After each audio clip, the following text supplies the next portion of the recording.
এখানে পৌঁছে দিতে পারতাম। অনেক লম্বা টাইম এয়ারপোর্টে এমনি বসা ছিলাম। আল্লাহ তাআলা রসুল করিম সাল্লাল্লাহু আলাইহি ওয়াসাল্লামকে সর্বশেষ নবী হিসাবে পাঠাইছেন। তারপরে আর কোনো নবী রসুল আসবেন না, আর কোনো কিতাব আসবে না, আর কোনো দিন ও শরীয়ত আসবে না। যার কারণে কিয়ামত পর্যন্ত এই দিন যদি সংরক্ষিত না থাকে, তাহলে কিয়ামতের দিন আল্লাহ তাআলা উম্মতে মুহাম্মদের হিসাব কিতাব লইবা কিলা। হিসাব কিতাব লওয়ার জন্য মানুষকে দিনের উপরে কে কে চলছেন, কে কে দিনের উপরে চলেন নাই, এটা তো ওই সময় এই হিসাব লওয়া হবে যখন সব সময় হক আর স্বচ্ছ দিন মৌজুদ থাকবে, বিদ্যমান থাকবে। তখন না বলা হবে যে এই দিনের উপরে আমল করছো না। না, এখন আল্লাহ তাআলা যদি দিনের হেফাজত না করেন, তাহলে আল্লাহ তাআলা মানুষকে জাহান্নামে দিবেন কোন অপরাধে? মানুষে যদি বলে আল্লাহ 100% দিনের উপরে চলার নিয়ত করছিলাম, কিন্তু আপনার সহি দিন পাই নাই, বিকৃত হয়ে গেছে। এই কারণে আল্লাহ তাআলা নিজেই ইরশাদ করেন, আমি যে আয়াত পড়লাম, ইন্না নাহনু নাযালনা যিকরা ওয়া ইন্না লাহু লাহাফিজুন, এই কোরআন আমি নাজিল করছি, আমি কিয়ামত পর্যন্ত তার রক্ষণাবেক্ষণ করব। কেমনে রক্ষণাবেক্ষণ করলেন? যে কথাটা আল্লাহ বলছিলেন ১৫০০ বছর আগে নাজিল হয়েছে এই আয়াত। ১৫০০ বছরের পরে আমরা একটা জরিপ দেই, দিয়ে দেখি যে আল্লাহ তাআলা কোরআন শরীফের সংরক্ষণ করছেন কিনা।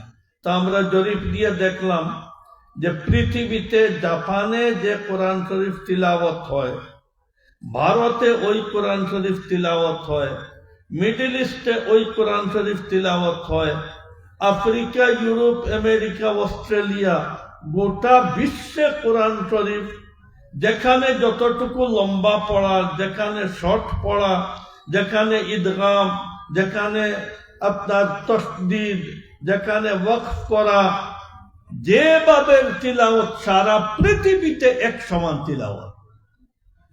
পৃথিবীতে অন্য কোনো কিতাব, কোনো বই পুস্তক, কোনো ধর্মগ্রন্থ নাই যে ধর্মগ্রন্থ এইভাবে সংরক্ষিত।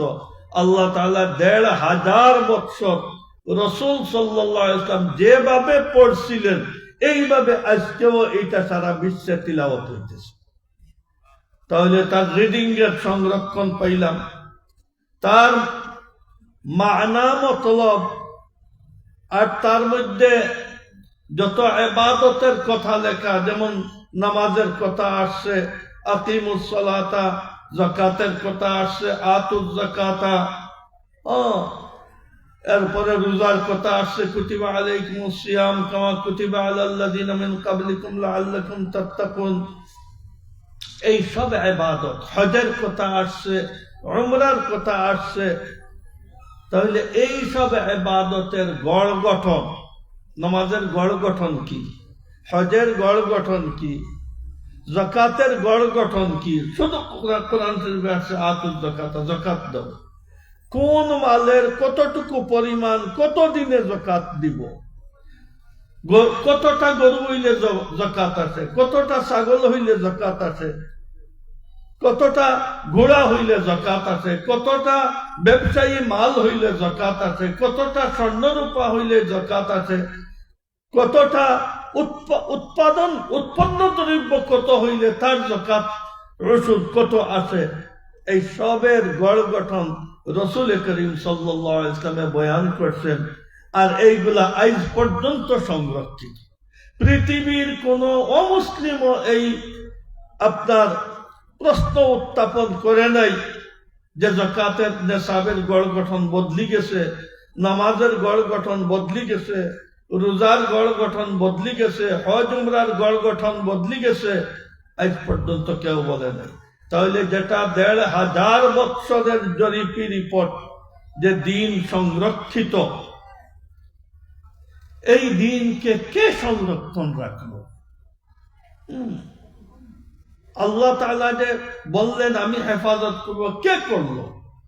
এই কওমি মাদ্রাসা। এই কওমি মাদ্রাসায় হাফিজে কোরআন হন, এই কওমি মাদ্রাসায় আলিম হন, মুফতি হন, মুফাসসির হন, সব এই কওমি মাদ্রাসা। ব্রিটিশ আসার পরে কওমি মাদ্রাসা খতম করে দিয়েছিল। তখন সারা উলামায়ে কেরামের এক পেরেশানি ছিল যে দিন থাকবে কেমনি। যার কারণে আল্লাহ তাআলা দারুল উলুম দেওবন্দের হযরত কাসিম নানতবী রশিদ আহমদ গঙ্গুহিরে আল্লাহ তাআলা কিয়ামত পর্যন্ত দ্বীনের হেফাজতের জন্য কবুল করছেন। আর তিনারা দারুল উলুম দেওবন্দ বানাইছেন। আজকে লক্ষ লক্ষ মাদ্রাসা পুরা পৃথিবী জুড়ে দারুল উলুমের আপনার সন্তানাদি। আপনি বাংলাদেশের কোন লোক কেউ আওয়ামী লীগ করে তাকে জিজ্ঞেস করেন, বিএনপি করে তাকে জিজ্ঞেস করেন, জাতীয় পার্টি করে তাকে জিজ্ঞেস করেন, জামাত করে তাকে জিজ্ঞেস করেন তুমি কি মুসলমান? বলবে হ্যাঁ আমি মুসলমান। কলমা শিখছো কোথায়? নামাজ শিখছো কোথায়? তিলাওয়াত শিখছো কোথায়? প্রত্যেকের একই জবাব দিতে হবে, মক্তবে শিখছি, মসজিদে শিখছি। এই মক্তব মসজিদে কোন স্কুলের পড়নেওয়ালা, কোন কলেজ ভার্সিটির পড়নেওয়ালায় পড়াইছে? এই স্কুলে এই মসজিদের আর মক্তবের হুজুর কোন এক মাদ্রাসার পড়নেওয়ালা, এক দেওবন্দি মাদ্রাসার পড়নেওয়ালা। যার কারণে আমাদের কওমি মাদ্রাসার উলামায়ে কেরাম, যাদেরকে উলামায়ে দেওবন্দ বলে, আহলুস সুন্নাত ওয়াল জামাতের উলামা, ইনাদের অবদান আপনার এই তিন দেশের, উপমহাদেশের আর উপমহাদেশের যত মানুষ বিদেশে আছেন, যত কোটি কোটি মানুষ উপমহাদেশের বিদেশে আছেন, এই সারা দিন ইসলামের অবদান আমাদের উলামায়ে দেওবন্দ। কেউ বলতে পারবে না যে ইসলাম আমি বিকল্প কোন পদ্ধতিতে শিখছি।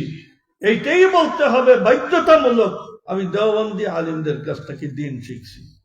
তাহলে দেওবন্দি আলিমদের কাছে যদি আপনি দিন শিখেন, আপনার দাদা পরদাদা লাখপরদাদা ওনারা যদি দেওবন্দি আলিমের কাছ থেকে দিন শিখেন, তাহলে ভাই মুসলমান হইলেন যে উলামাদের জামাতের আপনার জরিআয় কারণে, এই উলামাদের সমালোচনা করবেন কোন মুখে?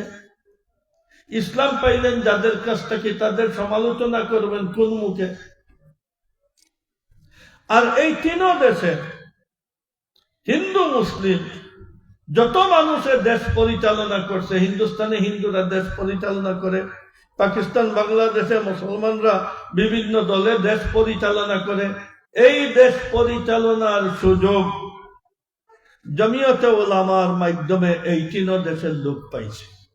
জমিয়তে উলামা যদি 190 বছরের গোলামির থেকে দেশকে স্বাধীন না করত, তাহলে এই দেশ আপনার স্বাধীন হইত না, কেউ এখানে রাজত্বও করতে পারত না, এই দেশে হিন্দুও থাকতো না, মুসলমানও থাকতো না, সব খ্রিস্টান হয়ে যেত।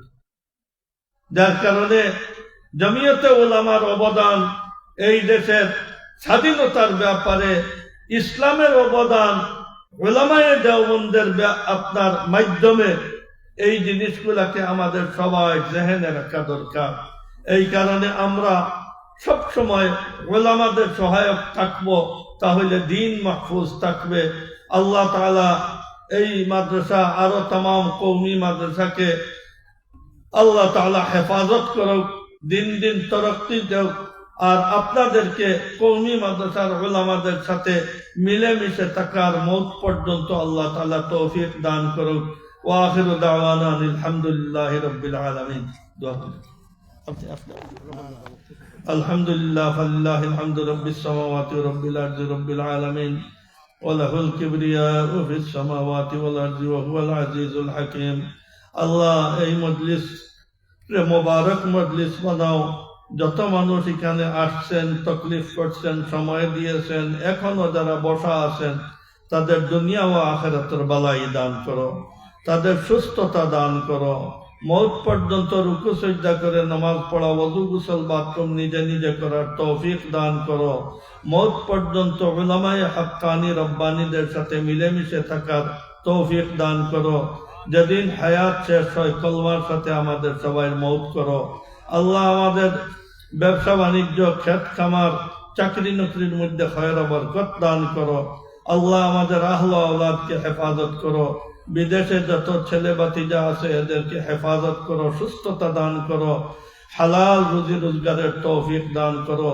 وصلى الله تعالى على خير خلقه محمد وآله وأصحابه أجمعين برحمتك يا أرحم الراحمين.